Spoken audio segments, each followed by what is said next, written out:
그녀는 어떻게 태양처럼 찬란하게 빛나게 되었을까요? 문학에서 그 답을 찾아봅니다. 문학과 퍼스널 브랜딩입니다. 2021년 8월 16일 아프간 관련 뉴스가 온종일 미디어를 뜨겁게 달구었습니다.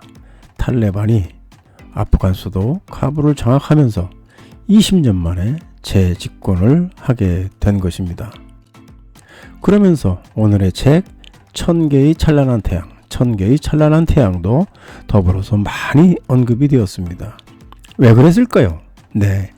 이 책이 20년 전에 아프간 참상을 고발한 소설이기 때문입니다.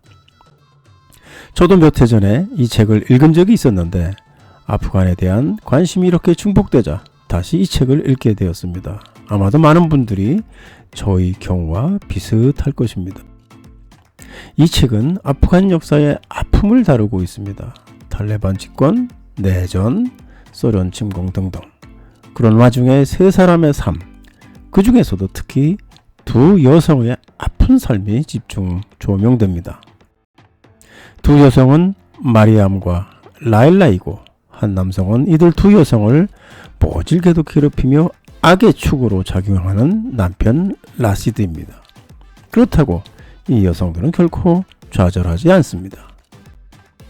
그들은 모진 시련에도 불구하고 희망을 잃지 않고 사막의 꽃 같은 기적적인 해피엔딩을 이루어냅니다.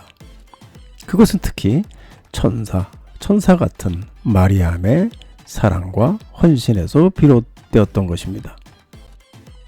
이런 작품은 어떤 평판을 받고 있을까요? 정량적으로 보면은 출간하자마자 뉴욕타임즈 24주 연속 베스트셀러 1위를 기록했다고 합니다. 그리고 정성적인 측면에서 보면 세상의 모든 딸들이 읽어야 할 책, 이렇게 평가를 받고 있습니다. 제가 봤을 때는 딸들뿐만 아니라 세상의 모든 남성들이 읽어야 할 책인 것 같습니다. 아무튼 제가 종합해서 한 줄 평을 내려보면 이 책은 1%의 희망이 99%의 절망을 이길 수 있다는 것을 보여주는 책, 그러한 책인 것 같습니다. 작가입니다. 이 책의 작가는 아프간 출신의 미국인 할레드 호세이니입니다. 그는 그의 작품만큼이나 흥미진진한 인생 스토리를 가지고 있습니다. 그는 아프간 카불 출생입니다. 그리고 미국으로 망명을 했습니다. 애기관이던 아버지의 선택을 따른 것이죠. 또 그의 원래 직업은 의사입니다. 의사. 그러나 소설가로도 활동을 하고 있죠. 놀라운 작품을 연이어 탄생을 시킵니다. 연을 쫓는 아이, 그리고 오늘의 작품인 1000개의 찬란한 태양 등등. 대단한 사람이죠. 이제 본론으로 들어가서 제가 이 책을 읽고 나서 우리의 삶에 도움이 될 만한 세 가지의 보물 혹은 세 가지의 보약 같은 것에 대해서 말씀드리겠습니다. 세 가지죠. 1000개의 찬란한 태양, 마리암의 깨달음, 잘yer의 편지, 이렇게 세 가지입니다. 하나하나 말씀을 드리도록 하겠습니다. 먼저 첫 번째, 1000개의 찬란한 태양에 대해서 말씀드리도록 하겠습니다. 제가 이것을 보물 같은 것이라고 생각한 이유는 두 가지입니다. 하나는 먼저 이 소설의 제목이자 주제를 잘 함축하고 있기 때문이죠. 다음은 강력한 희망의 상징성 때문입니다. 아프간 사람들, 특히 아프간 여성들에게 말입니다. 그들은 아무리 힘들고 어려워도 희망을 잃지 않았습니다. 왜?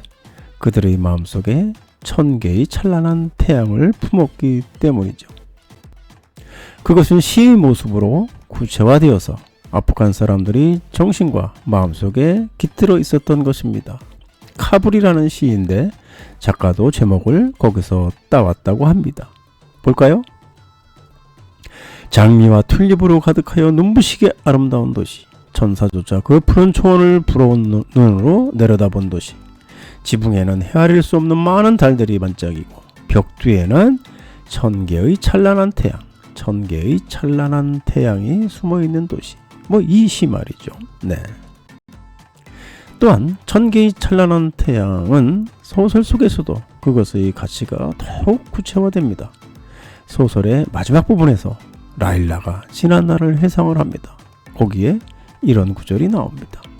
땡땡땡. 하지만 마리암은 대부분 라일라의 마음속에 있다. 그녀의 마음속에서 1000개의 찬란한 태양의 눈부신 광채로 빛나고 있다. 이런 구절 말입니다.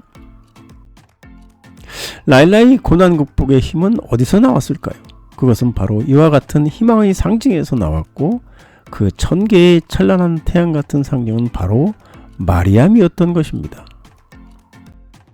이 1000개의 찬란한 태양은 우리에게 어떤 시사점을 주는 걸까요? 그것은 아마도 우리의 마음속에도 1000개의 찬란한 태양을 품어야 할 것을 당부하는 것은 아닐까요? 코로나 감염이 갈수록 심화되고 있어 어려움을 겪는 이들이 너무도 많습니다. 이럴 때일수록 나만의 찬란한 태양을 가슴에 새겨보면 어떨까요? 희망이 최고의 백신이니까 말입니다. 두 번째 보물, 마리암의 깨달음에 대해서 말씀드리도록 하겠습니다. 마리암은 비극의 여주인공입니다. 하라미는 사생아를 비하하여 일컫는 말이라고 합니다. 하라미로 태어나서 아버지에게 버림받고 또 불과 15살에 마음에도 없는 결혼을 하고 아이를 낳지 못한다는 이유로 온갖 핍박을 당합니다. 이런 마리암이 어느 순간 운명적인 사건을 통하여 스스로를 깨닫게 됩니다. 라일라 때문입니다. 라일라는 한 남자의 본처와 후처의 관계였지만 이젠 모녀 같은 소중한 사이인 그녀가 죽기 일보 직전에 위태함에 놓였습니다.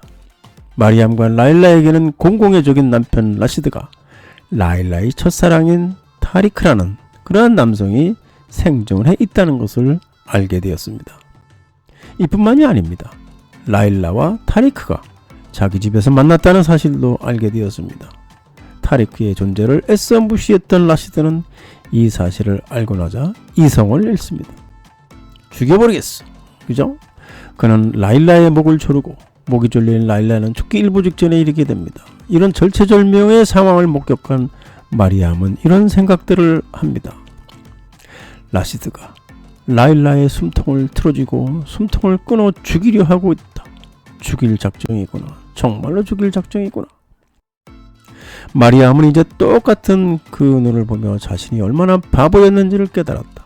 그녀는 자문해 보았다. 내가 그를 기만하는 아내였나? 독선적인 아내였나? 떳떳하지 못한 아내였나? 등등 이러한 여러 가지 자문을 하죠. 그리고 모든 게 끝나면 설거지와 청소를 하지 않았던가? 이 남자에게 내 젊음을 바치지 않았던가? 나는 이 남자의 비열함을 견뎌야 마땅한 사람인가? 이러한 생각들 말입니다. 그렇습니다. 비로소 마리암은 깨달은 것입니다.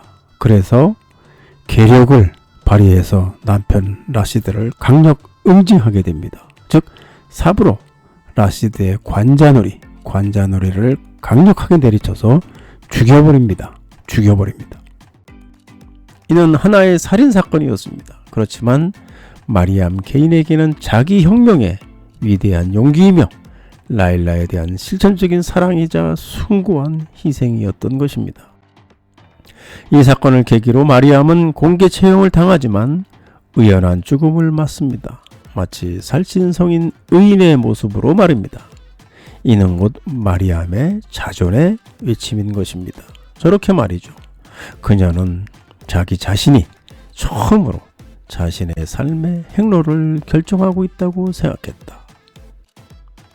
여러분은 마리암의 깨달음을 보고 어떤 생각이 드는지요? 깨달음은 늘 늦게 온다는 말이 있습니다. 혹시 우리는 처음의 마리암처럼 일방적으로 당하기만 하고 수동적으로 지내고 있는 것은 아닌지 되돌아봐야겠습니다. 그래서 깨닫고 변해서 새로운 삶을 살아야 할 것입니다. 깨달음, 아무리 강조해도 지나침이 없는 것입니다. 마지막 세 번째 보물, 잘일의 편지에 대해서 말씀드리겠습니다. 마리암이 죽고 나서 라일라는 마리암의 흔적을 찾아 나섭니다. 파이줄라 선생의 아들이 살아서 마리암의 존재를 기억하고 나아가 아버지 잘일이 마리암에게 흉가를 남긴 것을 확인하게 됩니다. 그것은 하나의 상자였는데 그 안에는 편지를 담은 봉투, 돈이 담긴 선배자루, 그리고 피노키오 테이프가 담긴 비디오 카세트기가 들어있었습니다. 특히 그 편지에는 이런 내용들이 들어있었습니다. 내용인즉슨 딸 마리암에 대한 참회와 함께 용서를 구한다는 내용이었습니다. 이 대목에 이르자 저도 목이 메더군요. 내가 지금 할 수 있는 건 사랑하는 마리암, 내가 착한 딸이었으며 나는 아비 자격이 없다고 말하는 것 외에는 없구나. 지금 내가 할 수 있는 건 너에게 용서를 비는 것밖에 없구나. 사랑하는 마리암, 나를 용서해다오. 나를 용서해다오. 나를 용서해다오. 나를 용서해다오. 너의 못난 아비 잘릴. 그래서 편지 등장은 제게 특별한 의미로 다가왔습니다. 여기서 편지는 문제 해결을 위한 따뜻한 소통의 도구로서의 역할을 했습니다. 아마도 마리암도 아빠를 용서했을 것입니다. 그래서 이 편지 대목은 작품의 하이라이트에 해당됩니다. 물론 저도 그랬지만 많은 독자 여러분들도 여기서 감정선 자극이 있었다고 하더군요. 편지란 이런 것입니다. 그래서 다시 한번 편지 예찬을 하지 않을 수 없었습니다. 어찌 보면 편지는 디지털 시대인 오늘날의 따뜻한 소통을 위하여 더욱더 필요한 필수 기술이 아닌가 생각해 봅니다. 편지는 차갑고 이성적이라는 디지털 시대와는 대비되는 따뜻한 아날로그 기술을 대표하고 있으니까요. 즉 편지는 따뜻한 마음을 나누는 손난로인 것입니다. 잘릴이 마리암에게 남긴 참회록 같은 편지를 통하여 편지의 가치에 대하여 생각해 보았습니다. 이참에 그립거나 혹은 서운한 사람에게 손편지 한번 써보는 것은 어떨지요. 지금까지 세 가지를 콕 집어서 의미 부여를 했습니다. 희망을 품자, 늘 깨닫자, 진솔한 소통을 위해서 편지 한번 써보자, 이런 것들이죠. 나아가 이것을 우리 생활에 구체적으로 적용해서 실용적인 이익을 얻었으면 좋겠습니다. 그래서 우리 각자 어제보다 오늘, 오늘보다 내일 조금이라도 더 성장하는 데 도움이 될 수 있으면 좋겠습니다. 그래서 독서는 보물찾기이고 보약을 챙겨 먹는 것과 같은 것이라고 생각을 합니다. 책을 읽는 내내 마음이 무척 아팠습니다. 등장인물들의 이미지가 떠오르더군요. 마리암, 라일라, 나나, 라시드, 잘릴 등등. 아프간의 평화, 아프간 사람들의 평화, 아프간 여성의 평화가 찾아오기를 기도했습니다. 그러면서 우리나라를 생각하게 되더군요. 이러쿵저러쿵 해도 우리나라 정말로 좋은 나라입니다. 급기야 내 나라 내 겨울이라는 노래도 흥얼거리게 됐습니다. 여러분 이 노래 아시나요? 네. 보라동해에 떠오르는 태양 우리가 간직함이 옳지 않겠나 뭐 이러한 그 내용으로 돼 있죠. 제가 좋아하는 김민기님이 작사를 했고 제가 너무나 좋아하는 송창식님이 작곡을 하고 노래를 부른 그 노래 말입니다. 여러분은 어떨지요?